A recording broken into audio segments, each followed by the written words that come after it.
Hello guys, welcome back to my channel Priya Malakar vlogs. আজকে সপ্তমী, আর আজকে কোনো বন্ধু বান্ধব নয়, বাবা মার সঙ্গেই বেরোবো। এখনও রেডি হইনি, জানি না কতক্ষণে রেডি হব। ব্যাকগ্রাউন্ড নয়েজের জন্য সরি, অনেকটাই হয়তো এফেক্ট করছে, অনেকটা জোরে জোরেই চলছে। আমি যেরকম আগের ভিডিওতে বলেছি, আমার ঘরে সবসময় কার্টুন চলতে থাকে, দুটোই, একটা শিনচান আর একটা ডোরেমন। এখন ডোরেমন চলছে। আমি খুব এক্সাইটেড, তার কারণ কোভিডের পর আমরা এই প্রথম তিনজনে একসাথে ঠাকুর দেখতে বেরোচ্ছি। লাস্ট ইয়ার আমরা দশমীতে ঠাকুর দেখতে বেরিয়েছি, কারণ আমার নেগেটিভ রিপোর্ট বেরিয়েছিল ফাইনালি। তো এই বছর দেখি কোথায় কোথায় যাওয়া যায়। তোমরাও দেখো আমি কোথায় কোথায় যাচ্ছি, কি কি করছি। ভিডিওটা ভালো লাগলে লাইক করবে, শেয়ার করবে আর কমেন্ট করবে কেমন লাগলো। আর যারা এখনও আমার চ্যানেল সাবস্ক্রাইব করেনি তারা ঝটপট সাবস্ক্রাইব করে ফেলো, আর বেল আইকনটা প্রেস করতে ভুলো না। চলো দেখা যাক আমার সপ্তমী কেমন কাটলো।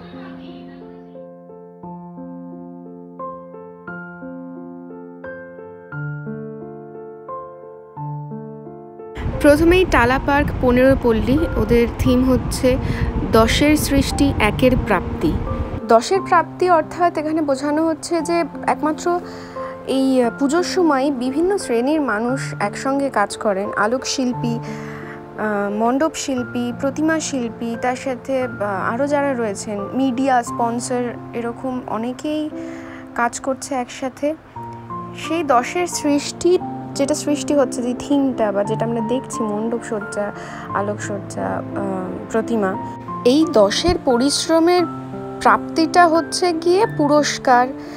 এগুলোই আবার আগামী দিনের নতুন সৃষ্টির অনুপ্রেরণা হয়ে ওঠে।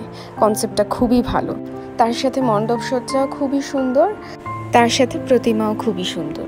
এরপর টালা প্রত্যয়, ওদের থিম রীতি দ্য মোশন। গেটের মুখেই দেখতে পাচ্ছ রীতি সাইনটাকে একজন মানুষ অপারেট করছে, ওইটা ঘুরছে। যে এখানে একদম ওয়াইড অ্যাঙ্গেল থেকে, একদম টপ অ্যাঙ্গেল থেকে পুরো মণ্ডপটাকে দেখানো হচ্ছে স্ক্রিনে, যেটা খুবই হেল্পফুল, কারণ আমাদের পক্ষে তো পুরোটা দেখা সম্ভব না। এটা এন্ট্রান্স, আর দিস ইজ মি, হাই।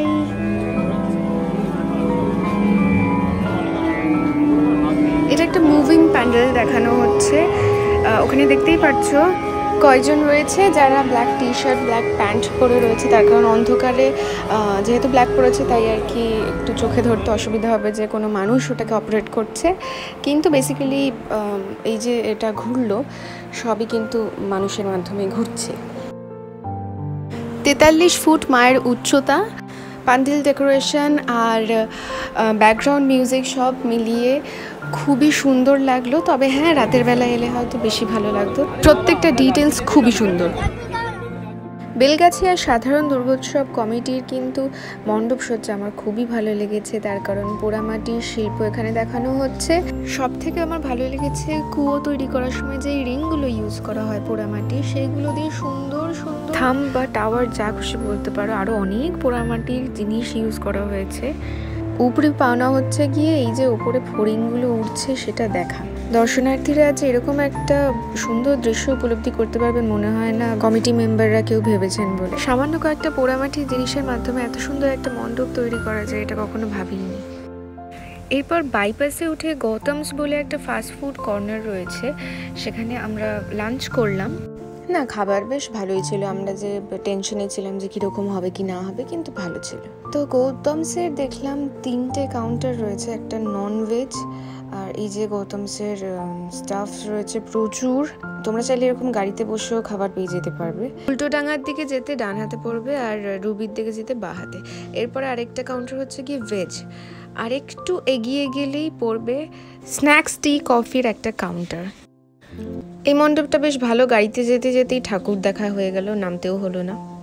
এরপর একটা ভালো থিমের পুজো হচ্ছে গিয়ে বোসপুকুর শীতলা মন্দির, পুনর্নবীকরণ, রিস্টোরেশন। ইন্ডিয়াতে অনেক প্রাচীন মন্দির আছে যেগুলো রক্ষণাবেক্ষণের অভাবে শেষ হয়ে যাচ্ছে, হারিয়ে ফেলছি আমরা। তো এনাদের থিম হচ্ছে গিয়ে সেই মন্দিরগুলোকে কিভাবে রক্ষণাবেক্ষণ করা যায়, খুবই সুন্দরভাবে তা মণ্ডপ সজ্জার মাধ্যমে আমাদের কাছে ফুটে উঠেছে।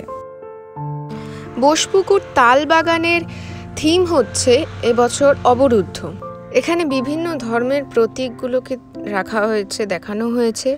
সব থেকে ভালো লেগেছে আমার মাকে একজন গ্রামের মেয়ের মতো সাজানো হয়েছে, খুবই মিষ্টি দেখতে লাগছে।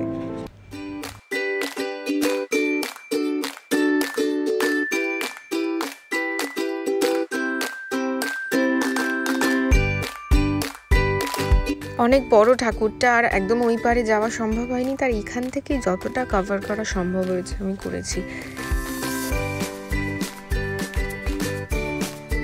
কসবা আর কে চ্যাটার্জি রোডের এই মণ্ডপ সজ্জা আমার খুবই ভালো লেগেছে, তার কারণ বেতের মোড়া দিয়ে এত সুন্দর একটা প্যান্ডেল তৈরি করা যায় আমি কোনোদিন ভাবিনি।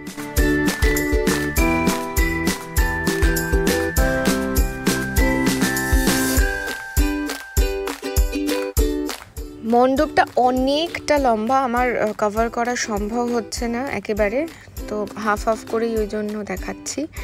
এই দেখো এত সুন্দরভাবে তৈরি, এমনকি প্রতিমাও খুবই সুন্দর।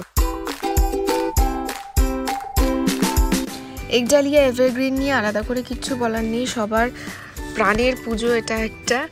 আর ডিটেলগুলো এই বছরও প্রত্যেক বছরের মতো খুবই সুন্দরভাবে এক্সপ্রেস করা হয়েছে। ভেতরে ঢুকতে অনেকটা সময় লাগছিল বলে আমি আর মা একটা সেলফি তুলে নিলাম।